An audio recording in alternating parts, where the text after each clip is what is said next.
वज़ीर-ए-आज़म मोहम्मद शहबाज शरीफ की ज़ेर सदारत इस्लामाबाद में हालिया बारिशों और सैलाबी सूरत-ए-हाल पर मुनक्कदा इजलास में मुतासरीन की बहाली और आइंदा मानसून की तैयारियों पर तफसीली जायजा लिया गया। वज़ीर-ए-आज़म ने वज़ारत मौसमियाती तब्दीली को हदायत दी कि आइंदा बरस के मानसून के लिए फौरी तौर पर तैयारी शुरू की जाए और 2 हफ्तों के अंदर जामिया लाहे अमल पेश किया जाए ताकि मूसलाधार बारिशों और सैलाब से नुकसानात को कम से कम किया जा सके। उन्होंने कहा कि सैलाब मुतासरीन की बहाली हुकूमत की अवलीन तरजीह है। जनूबी इलाकों खसूसन दरियाओं के किनारे आबाद बस्तियों के हवाले से बर वक्त इकदाम यकीनी बनाए जाए और मुतासरा अफराद के इनखला और इमदादी सरगर्मियों की मुसलसल निगरानी की जाए।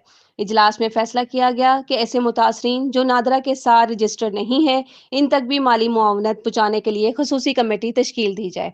वजीर आजम ने वफाकी और सूबाई हुकूमतों की बाहमी ताउन पर जोर देते हुए कहा कि मुतासरीन की मुकम्मल बहाली तक मुश्तरका काविशें जारी रहेंगी, जबकि एनडीएमए और पीडीएमएस पाक फौज और रेस्क्यू इदारों की खिदमात को सराहा गया।